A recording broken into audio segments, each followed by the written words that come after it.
Is Hopewell just a legend or a truth buried for 140 years?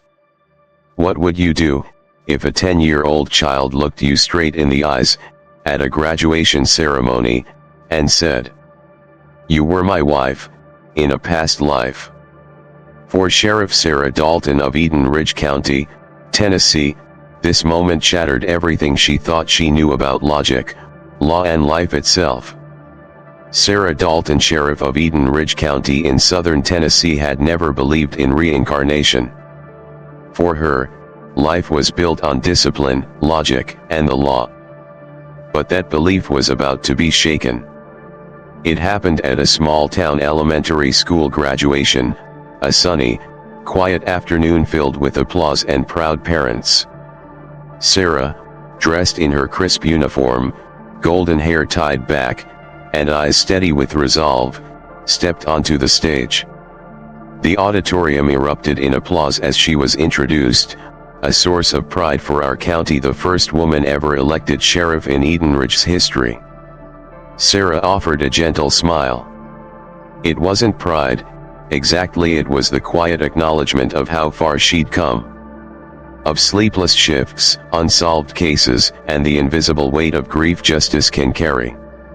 She began her speech, standing before rows of fifth graders. There's nothing more noble than honesty and courage. That's when a boy stood up. Brown-haired, freckle-faced, wearing a plaid shirt, just a typical fifth grader. But what he said next froze the entire room. "Miss Sarah, you're my wife. From a past life." A few adults chuckled nervously. Some teachers tried to smile it off. But the boy's eyes weren't joking. They were sharp, steady, familiar. Sarah blinked, caught off guard. She stepped down from the stage, kneeling beside him. "What's your name?" "Elijah Carter. And I know you were my wife. We lived in a village called Hopewell, a long time ago." Hopewell. A name Sarah hadn't heard in decades. A ghost town, abandoned after a mysterious flood. Her father had once spoken of it, then fallen silent as though darkness veiled the memory. "You're sure, Elijah?" "Yes. I remember. You wore a sky blue dress.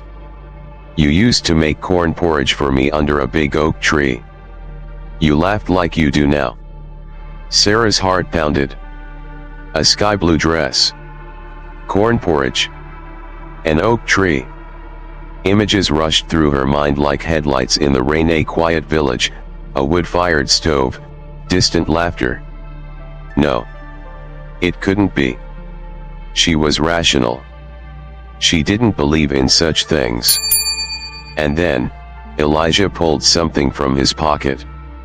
A small copper bracelet, weathered, dusty, with moss clinging to it.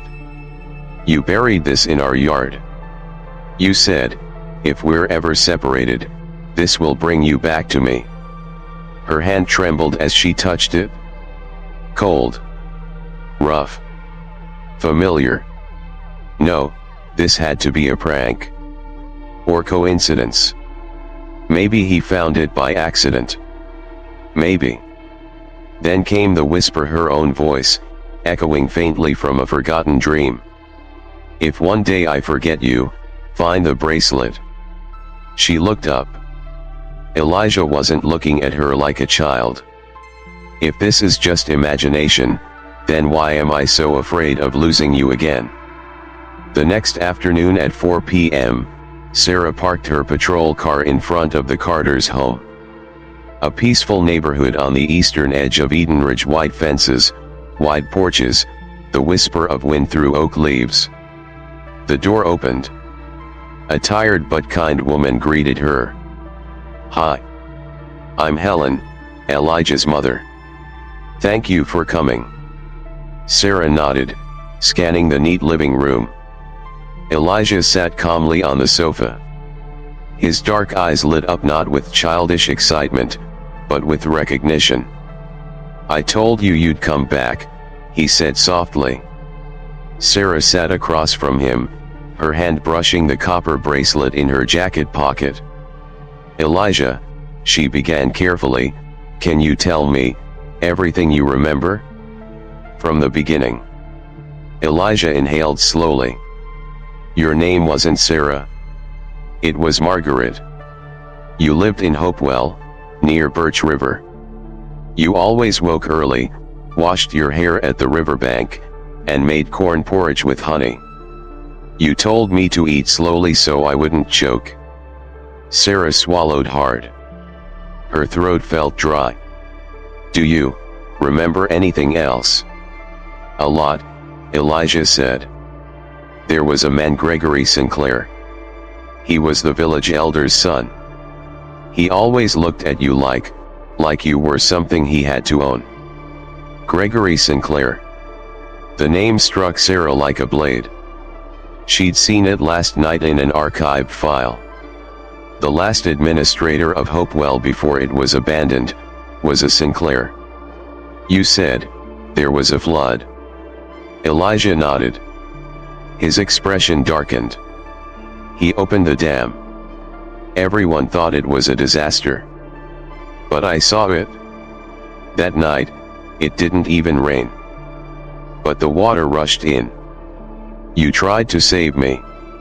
You pushed me into a boat. But you didn't make it?" Helen gasped. She gripped her son's shoulder. "Elijah, don't say things like that. She's the sheriff, not your past life wife." Elijah stayed calm. "I'm not crazy, Mom. I remember." Sarah said nothing. She reached into her pocket and laid the copper bracelet on the table. Helen's mouth fell open. Where did you get that?" Elijah smiled gently. "She found it. The bracelet she buried under the oak." A truth buried deep was beginning to surface. Sarah didn't return to her office right away. Instead, she drove to the Eden Ridge County Library, a weathered brick building holding archives over a century old. Her goal? Everything she could find on Hopewell, Gregory Sinclair, and the Birch River Dam. After an hour digging through records, she found it, a topographic map from 1981, the year of the flood. The shocking detail? Water surge not linked to rainfall. No significant precipitation recorded within 100 miles of Hopewell. Official cause: dam failure due to structural weakness, though no engineering reports were filed. No rain. No warnings. No evidence of mechanical failure. Sarah bit her lip. She flipped through more handwritten town records. One name was crossed out in red. Gregory Sinclair. Proposal to build private storage facility underground, rejected. Possible misuse of off-budget funds. Her heart tightened. That evening, Sarah Dalton sat alone in her cruiser. The setting sun cast long shadows across an old map stretched across the passenger seat. A single line stood out, marked in faded red ink. Hopewell, restricted access zone, post-1981. Her watch read 4:36 p.m. No warrant. No backup. No official orders. Just her. A service revolver. And something deep inside urging her to go back. The forgotten road. 30 miles south of Eden Ridge, the path to Hopewell was nearly erased by time. Tall grass swallowed the trail. Bushes blocked the path. A rusted sign read, "Unsafe area, no entry." But Sarah kept walking. Each step on the damp earth felt strangely familiar, as if someone had walked it barefoot, through humid summers and frozen winters, again and again. By the time she reached what used to be the village center, the sun was fading. Before her lay a sunken patch of dry earth. Trees sprouted randomly among crumbling brick foundations. Sarah stepped forward slowly. as if afraid to wake a dream too old to survive the light. In the corner of a collapsed foundation, Sarah spotted a stone wall still standing, weathered but resilient, moss clinging to its cracks. Something drew her closer. Her fingers trembled as they touched the surface. She froze. Etched deeply into the center of the stone by hand was a name. Margaret. Old English letters, faded by time but still readable. Beneath the name, a symbol. A small circle entwined with a six-petaled flower. The exact same design as the one carved into Elijah's copper bracelet. Sarah staggered back, her whole body trembling. This was no longer coincidence. I lived here, she whispered. Not as Sarah. As Margaret. The wind picked up. The sky turned gray. And a strange feeling washed over Sarah. As if the very ground beneath her feet was whispering forgotten truths. Then, like a film rewinding, visions began to flicker in her mind. A small wooden cottage with a worn roof. A giant oak casting shade across the yard. The sweet, rich scent of corn porridge cooking. The laughter of a man, and those deep, brown eyes she knew too well. Sarah sank to the ground. She couldn't hold the mask of strength any longer. She was crying. Not from pain, but from the overwhelming sensation of returning. Near the base of that stone wall, a broken brick revealed a small gap underneath. Reaching inside, she pulled out a cloth-wrapped notebook, moldy, decaying at the edges. The first page trembled in her hand as she opened it. In delicate, handwritten cursive. Wednesday, April 15, 1881. I'm worried about Gregory. He no longer looks at me the way he used to. Elijah told me to be careful. Sarah nearly dropped the journal. Elijah, that name existed over 100 years ago. The next morning, Sarah sat in her sheriff's office, a cold cup of coffee untouched on the desk. In front of her lay the Hopewell map, the old journal, and Elijah's copper bracelet resting on a velvet cloth. She hadn't slept. The dream had returned. Only this time, it was clearer. Margaret was running through the rain, carrying little Elijah in her arms. Behind them, panicked screams echoed. She hid a wooden box beneath the kitchen floorboards, just behind the fireplace, and cried out, "Remember this place. If anything happens, come back here." She woke up soaked in cold sweat. And she knew what she had to do next. That morning, Sarah called Helen, Elijah's mother. "I need Elijah's help with something. I'll take full responsibility. But I believe, only he can find what the rest of us have overlooked." Helen was silent for a long time, then quietly replied, "That night, when he was dreaming, Elijah whispered something in his sleep. We have to go back to the oak tree. I didn't understand then. But now I know, you're not lying." That afternoon, Sarah drove a rugged SUV back to Hopewell, joined by Elijah and her loyal deputy, Officer Tom Baxter, a quiet war veteran who'd always stood by her side. "I don't think we should be bringing a child into a potentially dangerous area," Tom said gently. "Tom," Sarah replied firmly, "this boy remembers things the entire justice system has tried to forget." By the time they arrived, the sun was already sinking westward. The oak tree stood tall and immovable, untouched by time, as if no flood had ever reached it. Elijah didn't say much. He simply walked forward, took exactly 27 steps south from the tree, then turned left precisely 90 degrees. "Here," he said, pointing to a patch of cracked earth, blanketed in fallen leaves. Sarah nodded to Tom. They began to dig with small shovels and hand tools. The soil was hard, the tree roots tangled. Sweat beaded on Sarah's neck despite the cool air. Then clink. A metal lid emerged from the dirt. Rusty, but intact. The handle was shaped like a six-petaled flower made of copper. Tom recoiled slightly. "No way," Sarah whispered. "The cellar." The descent into memory. They opened the hatch.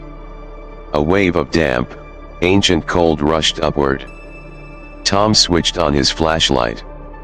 Elijah insisted on going first. "I've lived here before, a long time ago." Sarah followed. The wooden stairs creaked under their weight. The air was thick, but below was a small underground room, surprisingly intact. A long wooden table. Broken chairs. On the stone wall once again that circle with the six-petaled flower. In the corner sat a small iron chest.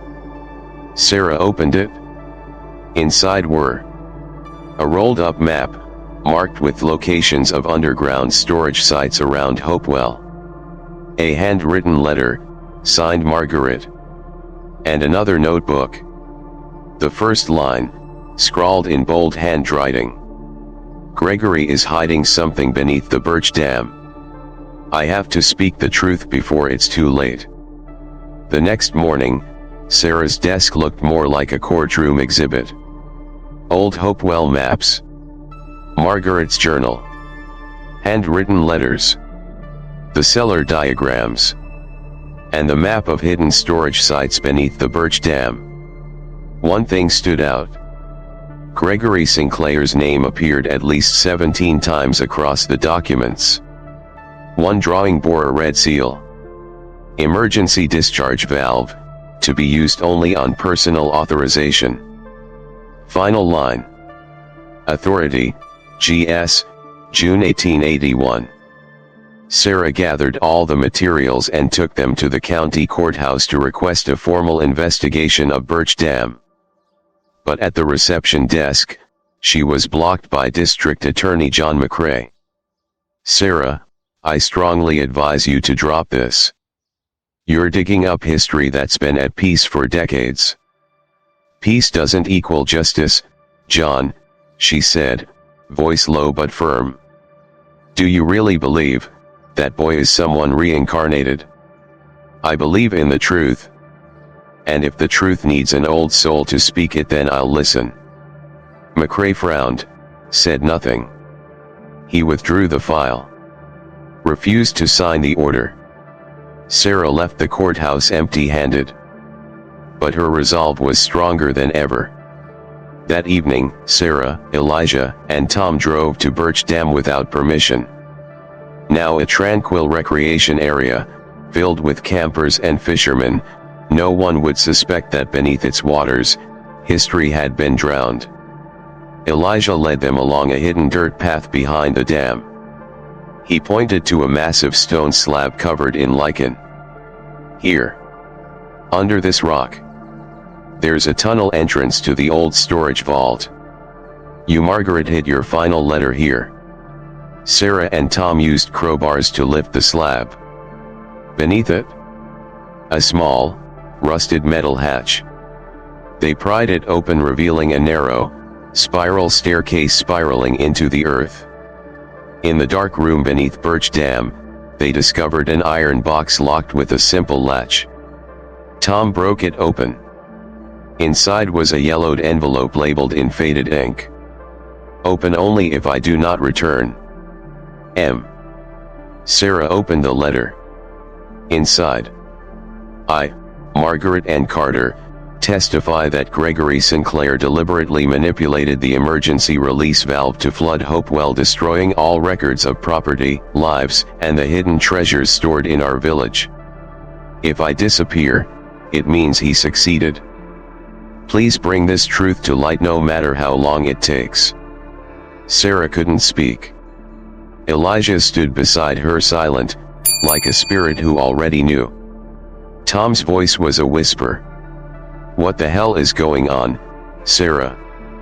A mass murder? Disguised as a natural disaster?" Tom installed a thermal camera inside the chamber.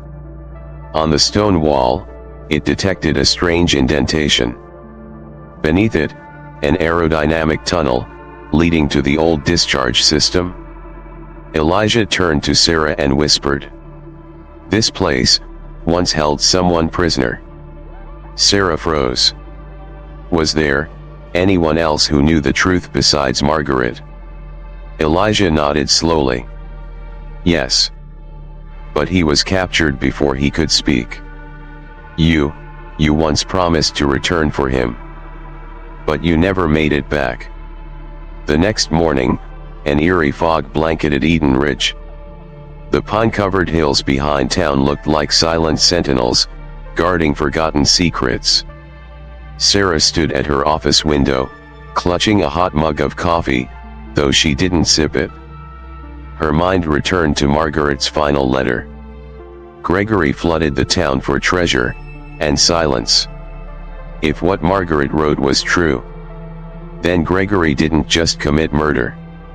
He erased an entire community. Elijah was sitting on the office sofa, staring intently at an old painting of Hopewell that hung on the wall. "Sheriff Sarah," Elijah spoke up, his voice steady. "I remembered something else." Sarah turned instantly. "Tell me, Elijah." Gregory had a grandson. He followed him everywhere like a shadow.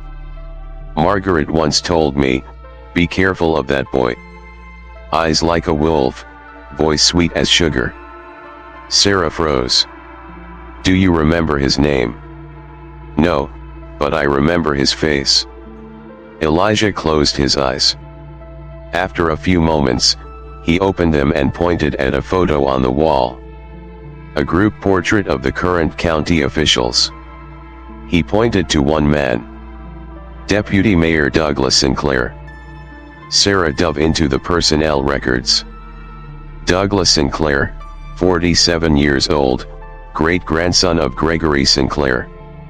His family owned Birch Holdings, a real estate firm currently holding contracts to redevelop Hopewell into an eco-resort. "That can't be coincidence," Tom muttered as he scanned the screen. "He's not just a descendant," Sarah said under her breath. "He holds power over the very land his family once destroyed." They decided to visit Cedar Pines retirement home where the last living resident of Hopewell, 94-year-old Louisa Harrington, was being cared for. Louisa's room smelled of dried herbs and memory. Her hair was snowy white, but her eyes were sharp as ever. Sarah leaned in gently. "Ms. Louisa, I'm Sarah Dalton. I'm investigating Hopewell, the village you once lived in." Louisa's eyes widened. Her frail hand clutched Sarah's wrist. "Margaret. You've come back." "No, ma'am. I'm Sarah. But maybe Margaret lives on in me." Louisa was quiet for a long moment, then nodded softly. "Margaret always promised she'd return. She never broke a promise." Sarah showed her a photo of Douglas Sinclair. Louisa's hand suddenly gripped Sarah's tighter like she'd seen a ghost. "He's Gregory's kin. He stood by the dam when the screams began, when the flood came." His face didn't flinch. He knew what was coming. Tom asked carefully, "Do you know anything about the treasure?" "It wasn't gold," Louisa said, her voice raspy. "It was ownership. Original records. Proof that Hopewell didn't belong to Gregory. Margaret had them." Sarah's eyes widened. If Margaret held the land deeds, then her descendant Elijah could be the rightful heir. "If we can prove that," Sarah said. "Elijah isn't just a witness. He's the only one with the legal power to reopen a case that was never allowed to begin." The wind howled across the southern hills of Eden Ridge as Sarah, Tom, and Elijah returned to Hopewell. This wasn't a quiet investigation anymore. It was the final pursuit for evidence that could expose Douglas Sinclair and the legacy he tried to erase. Sarah had already submitted a preliminary report to the state governor's office, along with the recovered documents. But she knew the truth. Without hard physical evidence, everything could still be dismissed as reincarnation folklore. On the drive back to Hopewell, Elijah spoke up from the back seat. "Sheriff Sarah, there's something I didn't tell you before. Because I wasn't sure it was real." Sarah turned toward him from the driver's seat. "What do you remember now?" "Margaret once hid the original land deed in a tin box, beneath the red brick floor of an old kitchen. But not the house you already searched. It was another house, the one you both planned to run away from Hopewell in, forever." Sarah glanced at Tom, then nodded. "Then we find the second house." Guided by Elijah's past life memory, they followed an overgrown trail through the eastern woods of Hopewell. After 45 minutes wading through tall grass and soggy earth, they found a small brick foundation, nearly swallowed by moss. Tom knelt down, brushing dirt aside. "Sarah, these are red bricks. And this one here, it's noticeably sunken." Elijah nodded. "Under that one. Margaret told me. If something ever happens to me, find the place where the sun never touches the floor." Tom used a crowbar to lift the brick. A rusty, dust-covered tin box appeared beneath. Sarah picked it up, took a deep breath, and opened it. Inside were a land deed, sealed in 1879, listing the owner as Margaret N. Carter. A handwritten ledger recording land tax payments. And an unsent letter addressed to the state, accusing Gregory Sinclair of theft and threats of murder. Tom was speechless. Sarah clutched the box tightly. "This is the final blow. Elijah, you are Margaret's heir. And under the law, that makes you the rightful owner of Hopewell." Elijah remained silent. But his eyes shone with quiet fire. That night, as the group returned to Eden Ridge to submit the evidence, their vehicle was suddenly forced off the road by a black pickup truck. Tom swerved just in time. The car scraped against a fence, but no one was hurt. The other driver didn't exit. He simply rolled down the window just enough for his eyes to show. Cold. Familiar. Sarah recognized him instantly, Douglas Sinclair. Tom growled. "He's tracking us." Sarah stepped forward, drawing her weapon. But the truck roared off into the night before she could act. 1 a.m. Sarah received an emergency call from Cedar Pines. "Sheriff Dalton, someone tried to access Ms. Louise's room tonight. They escaped before security arrived." Sarah gripped the phone. "Douglas is scared. He knows we're close to exposing not just him but his entire bloodline." Eden Ridge Town Hall, 10 a.m. The courtroom was packed. Local reporters, county judges, elder families of Eden Ridge, all gathered for a hearing that would decide the fate of Hopewell. The agenda. Does the Sinclair family have legal ownership over Hopewell? To the left of the hearing table sat Douglas Sinclair, composed, smug, smiling like it was all just theater. To the right, Sarah Dalton sat beside Elijah. The boy's face was tense, but his eyes were locked on the document in his hand. The land deed bearing Margaret N. Carter's name. Sarah stepped up to the stand. "Members of the council," she began. "I'm not here with theories. I'm here with legal proof. This document shows that the land known as Hopewell prior to its destruction was privately owned by Margaret Carter, the great-great-grandmother of Elijah Carter." She raised a certified copy of the land deed. The projector zoomed in on the document, casting it across the council chamber. A murmur rippled through the crowd.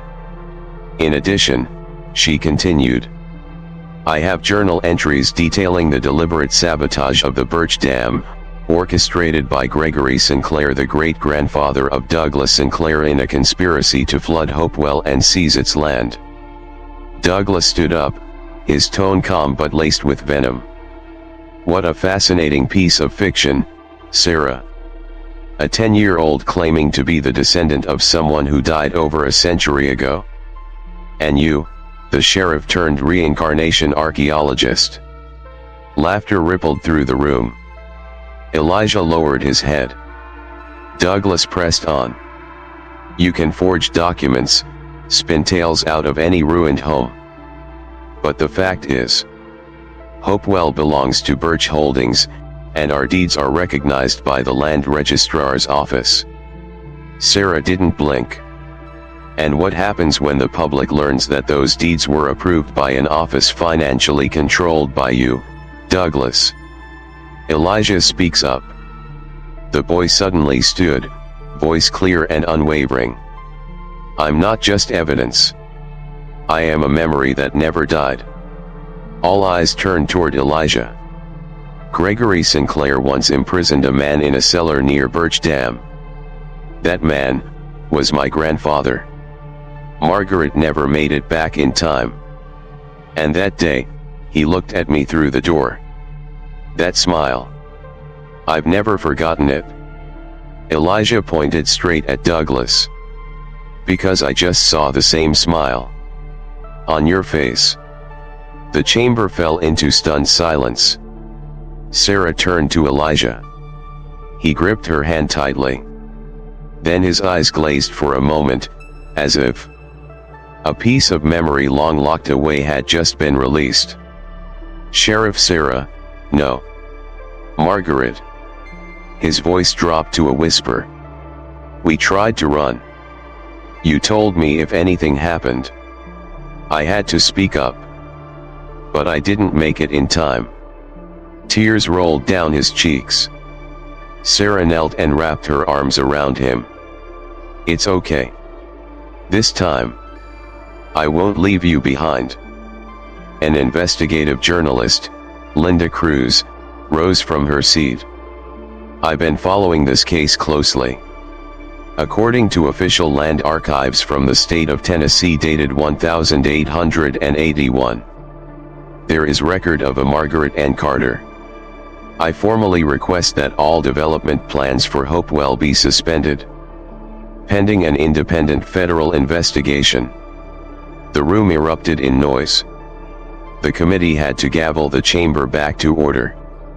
Eden Ridge, 5:45 p.m.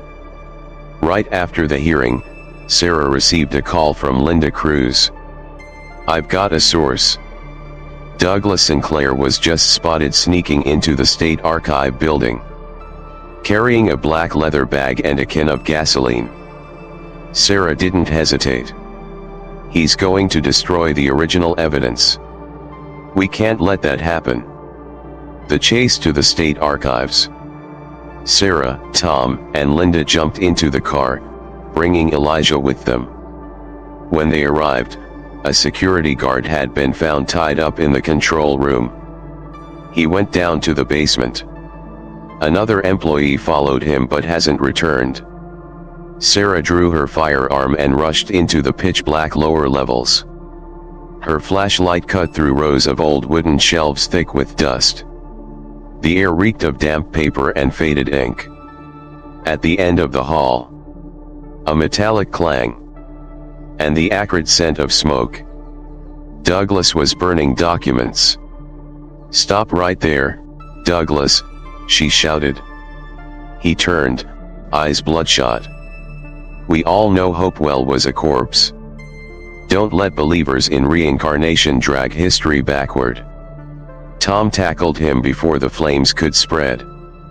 Linda quickly smothered the remaining fire, saving 3 original archive boxes sealed by the state of Tennessee in 1879. On the drive back to Eden Ridge, Elijah's breathing grew shallow. Sheriff Sarah, we haven't saved him yet. Sarah's eyes narrowed, Who? The man Gregory imprisoned. My grandfather. I remember the entrance sits beneath a horseshoe-shaped stone near the old dry well. There's a tunnel. Margaret promised she'd come back. They returned to Hopewell. Night had fallen. The moon hung low. Mist curled around the broken ruins. Elijah led them to a stone well in the eastern part of the village. There, Tom pointed. That rock shaped like a horseshoe. They shifted the stone, revealing a small wooden hatch. Beneath their flashlights, a narrow earthen tunnel stretched into darkness. Low enough that one had to crawl. Sarah led the way, Elijah close behind. The air was freezing. Moisture dripped steadily from the ceiling. The deeper they went, the thicker the scent of rot and mildew. But Elijah whispered, "We're close." The tunnel opened into a small hidden chamber. Its walls stone, its ceiling lined with timber. There was a bamboo cot. An old wool coat. And carved into the wall, in crude letters, "If you find this, I am Elijah Carter, year 1881. Sarah stood frozen. Tom shined the light toward the corner. A curled skeleton lay there, beside a wrapped cloth. And a copper bracelet identical to Sarah's. Elijah knelt. His hand reached out and touched the bracelet. He waited. Alone. But he knew. We'd come back. Sarah looked around, voice trembling. "You're not just a witness, Elijah. You're a promise left unfinished. By an entire generation." The next morning, the team submitted. The skeletal remains hidden underground. The carved message matching Elijah's current handwriting. Original state-sealed documents. And Elijah's sworn statement identifying the tomb's exact location previously undocumented. Gregory buried a village. But their souls never stayed silent. This time, Hopewell will not be forgotten. What the flood took away will return through the truth. 3 days after Douglas Sinclair's arrest, Eden Ridge was shaken by breaking news. Sinclair family descendant arrested for attempting to destroy land records. Linked to the erasure of Hopewell. A village flooded out of existence 140 years ago. The broadcast showed young Elijah Carter standing before the commission. "I'm not the first to remember. But I will be the last to forget." That morning, Sarah received a call from the office of the Tennessee governor. "Sheriff Dalton. Thank you for your extraordinary efforts. We've officially suspended all construction plans in Hopewell. And formed a federal investigative committee. To reopen the missing persons cases tied to the Birch Dam." Sarah exhaled relieved. But deep in her chest, a quiet unease remained. That night, Elijah jolted awake, drenched in sweat, whispering, "She's still there." Sarah rushed into the room and held him close. Who did you see?" Elijah grabbed her hand, voice panicked. "A little girl. Margaret said, she didn't make it in time to save her, before the flood came." Sarah gently squeezed his hand. "Do you remember anything? A place? A name?" Elijah closed his eyes, whispering. "Her name was Lily. She used to play by the well in the West Woods. She's been waiting for someone to call her name." The next morning, Sarah and Tom examined the original 1879 map of Hopewell. The western section leading into a narrow forest path had been wiped out in red ink. Tom frowned. "Why is this entire area unmarked? No homes, no notes, nothing." Sarah stared at the map, then pointed firmly. "If I were Gregory, trying to bury something dark, I'd start by erasing the place where a young witness once lived. Sarah, Tom, and Elijah trekked deep into overgrown paths untouched for over a century. Elijah led the way, holding the map, pointing out every bush, every rise in the land. Here. The twin-branched oak. Behind it. They stopped at a mound of dirt. Tom began to dig, clearing away earth and stone, revealing the mouth of an old well, deliberately filled in long ago. Below, the water was black and still, but the stone walls remained intact. Elijah pointed to one faint inscription scrawled in charcoal. Lily, 1881. Elijah sat by the well, closed his eyes, and whispered, "Lily, if you can hear me, you're not alone anymore." A wind stirred. Soft. Cold. And from the depths of the well, came the faint sound of a child softly weeping. Sarah and Tom froze. Sarah's voice trembled. "We need a recovery team. Now." Hopewell, early morning, 2 days after the well's discovery. A rescue crew from Eden Ridge and a state special unit arrived at first light. The well mouth was reinforced. A technician in full protective gear descended into the thick black water, equipped with specialized lights and scanning tools. Everyone held their breath. 15 minutes later, he resurfaced, holding a small tin box, wrapped tightly in decayed twine. Sarah took it carefully. Etched into the lid, in hand-carved lettering, "Lily, keep this safe until I return. June, 1881. Elijah's eyes welled with tears. Margaret promised she'd come back. But the flood came too fast. Sarah opened the box. Inside, a tiny wooden doll, wearing a blue linen dress, hair braided with dark yarn. A yellowed scrap of paper, written in a child's hand. "I'm scared. But I know you'll come back. I hid my toy under the tree roots where we used to play treasure hunt. If you find this, please go look." Sarah turned to Elijah. He whispered, "Under the eucalyptus tree. Behind the old house." I cried there, all night. That afternoon, Sarah, Tom, and Elijah returned to the northern ruins of Hopewell. After nearly an hour of searching, they found a massive eucalyptus tree, its roots twisting from the soil like gnarled fingers. Elijah pointed to a narrow gap between two large roots. Tom knelt, dug carefully, then gasped, "There's something here." They unearthed a small leather pouch, tied with string. Inside, a strand of antique beads matching the jewelry in an old photo of Margaret. A faded ink letter, titled, "For the little sister I never got to raise." The letter had never been sent.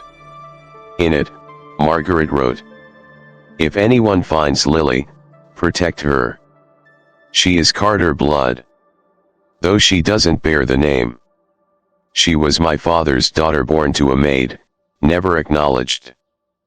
But she is my sister. She deserves a life. A home. A truth." Sarah's voice was barely a whisper. Lily was Margaret's blood. A hidden branch, never spoken of. Tom thought aloud. If Lily was of Carter blood, is it possible she had descendants? Sarah nodded. And if she did, they'd have legal rights to Hopewell equal to Elijah. Linda Cruz, the investigative reporter, launched a search, tracing immigrant family lines from the 1900s, looking for children of unknown parentage near Eden Ridge. That night, Elijah dreamed again. But this time, Margaret wasn't alone. A small girl with tangled hair, pale violet eyes, sat under the eucalyptus tree, cradling the wooden doll. She whispered, "I'm not cold anymore." Because she kept her promise. "But, what about her?" Elijah asked. "Who do you mean?" The girl answered, voice thin as mist. "The one who's like me. Who was hidden, too. Who got lost. But she's alive. Not far from here. If Margaret was the heir, Lily was the proof of a love denied. And if Lily had descendants, then history needs more than justice. It needs reunion." Eden Ridge, Wednesday 8 a.m. Linda Cruz called Sarah's office, her voice shaking with excitement. "Sarah, I found someone. A young woman in Bellwood. Her name is Ava Matthews. She participated in a charity DNA drive last year. Her results show a 43% match with Elijah Carter." Sarah froze. 43%? That means. Linda confirmed over the phone. She is very likely Lily Carter's great-granddaughter. Ava Matthews, 17, lived with her grandmother in a modest wooden house at the edge of the forest. When Sarah, Elijah, and Tom arrived, Ava was sitting on the porch, reading a book. She looked up. Her dark brown hair tousled softly in the breeze. Her eyes, an eerie, gentle shade of violet gray, were not quite purple, not quite gray, but something in between, like moonlit mist. Elijah instinctively took a step back as their eyes met. They stared at each other in silence for a long moment. Then Ava spoke, softly. "I dreamed about you." Sarah turned to Elijah instantly.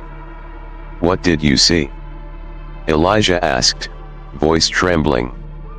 Ava replied slowly. "A room filled with water. A woman in a blue dress held me in her arms. Then a little boy stepped out from the shadows, holding a doll, and said, 'You're not alone anymore.'" Sarah requested permission from Ava's grandmother to take her to Eden Ridge Hospital for DNA testing, to compare her results with Elijah's and the preserved sample from the skeletal remains, Elijah's great-grandfather. Results were expected within 48 hours. But that same night, Ava had another dream. The next morning, she arrived at Sarah's office, holding a piece of paper. A hand-drawn image of a eucalyptus tree, beneath which were two graves, spaced a single step apart. "I've never been to Hopewell," she said. "But I know this place." Sarah took Ava and Elijah back to the base of the eucalyptus tree.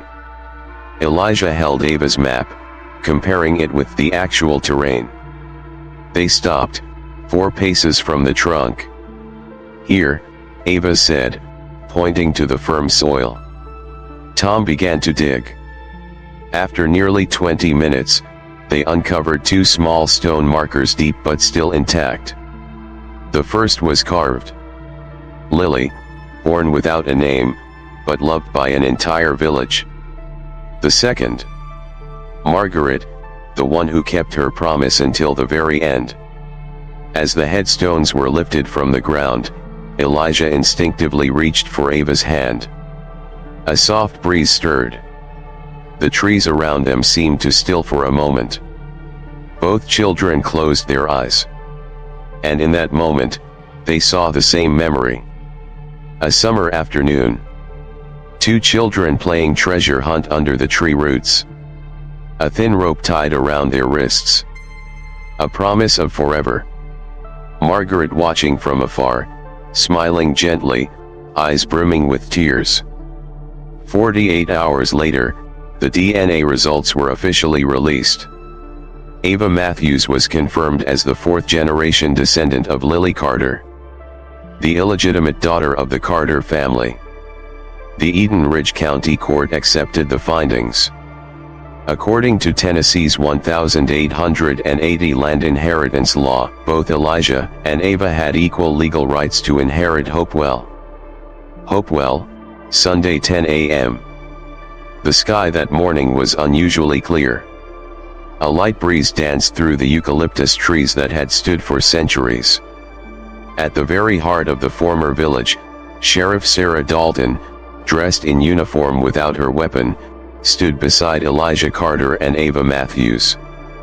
Around them, hundreds of Eden Ridge citizens, journalists, students, veterans, state officials. On a simple wooden stage stood two new memorial stones. Margaret, keeper of memory. Lily, the one who waited in silence. Sarah stepped up to the podium, her voice low and firm. Hopewell is not a forgotten place. It is proof that truth never dies. Even if buried beneath soil, fear, or power. She turned to the two children.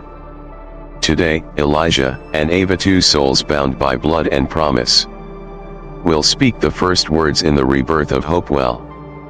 Elijah stepped forward with Ava, held her hand, and read aloud. We promise no one will be forgotten again. Even if their names were erased. Even if their graves are gone. Their memory lives in our blood. Ava continued, her eyes glistening. Hopewell is an apology. And a chance to forgive. Rebuilding not just with timber. After the ceremony, volunteers began constructing small wooden houses. Not to live in, but to preserve history. The central eucalyptus tree was surrounded by wildflowers and a display that told Hopewell's story. Sarah, alongside Eden Ridge students, founded the Hopewell Memory Museum. A place to preserve all evidence, photos, excavation records, and Margaret's journals. That evening, in the county jail, Douglas Sinclair received a call from his attorney. The lawyer handed him a file. We can introduce reasonable doubt, the man said. Douglas smirked. Start with rumors that Elijah is just a tool for a memory manipulation media campaign. And Ava? An emotional actor. They have nothing but folklore. The lawyer hesitated. But the DNA dash. No one believes facts. They believe what makes them cry. A tabloid released a special issue. Hopewell, a rewritten legend. Is Elijah Carter real or a character created for profit? Social media splintered. Some defended the children, sharing clips from the memorial. Others questioned. There's no real proof Margaret or Lily ever existed, just carvings and hearsay. Sarah knew. The most important battle had just begun. Eden Ridge Town Hall, Monday 9 a.m. The entire town seemed to hold its breath. Sarah Dalton hosted a public press conference, inviting all residents, state reporters, federal representatives, and even critics.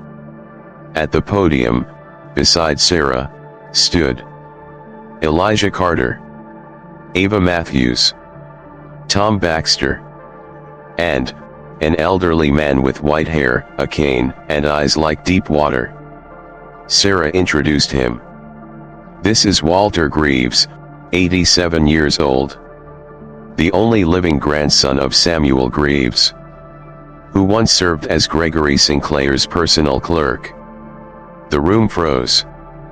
Walter stood, voice trembling but resolute. I hold the original journals of my grandfather hidden in a wooden cabinet for over 70 years. Inside, he details the secret floodgate operation, illegal imprisonment, and orders to burn all land ownership records of Hopewell. Under Gregory Sinclair's command. He held out a faded brown leather book still sealed in red wax. The room fell silent. Sarah leaned into the microphone. This is no longer legend. No longer dreams or coincidence. This is history's confession. Written in ink, in bone, and in the memories of children who were never named. Elijah took Ava's hand and said, We're not here to claim land. We're here to give names back to those who were forgotten. Ava added. If a soul was buried, we will be the ones to knock on the door. The state government released an official declaration. Hopewell is now recognized as an official Tennessee State Heritage Site. A memorial to a deliberately erased community, hidden for over 140 years. That same day, Elijah and Ava were invited to lead the groundbreaking of the Hopewell Memory Garden. A living tribute, open library, and educational space for historical justice, truth, and reconciliation. That night, under a star-filled sky, Sarah sat with Elijah and Ava on the land where Hopewell once stood, now blooming with lavender and eucalyptus. Elijah looked at Ava. I still remember her laughter. Margaret's. Ava nodded, gently holding his hand. I remember Lily's voice too. And I think, this time, they finally heard us. Sarah smiled. A breeze drifted by. Soft, like a greeting from far away. The sky was clear. Not a single cloud. When justice is rewritten in blood and memory, even those with no gravestone will finally rest in peace. And Hopewell, once drowned, now stood tall, like a lantern that will never go out. Epilogue, the light that remains. Hopewell was never just a village. It was a promise. Buried by water. Silenced by fear. But never forgotten by those who carried its name, or its silence. And now, through Elijah and Ava, through memories once denied and names once erased, Hopewell breathes again. Not just as a place, but as a story that chose not to die. Because justice isn't just about the past. It's about who dares to remember, and who refuses to look away. Let their names be remembered. Let the light stay on. If this story moved you, share it with someone who still believes in truth. Comment below. Candle, I remember Hopewell. Let us light the path for every name still waiting to be called. Subscribe to Ksitigarbha Tales for more stories that awaken forgotten voices. And never forget, even when history tries to erase, compassion writes it back in ink that doesn't fade.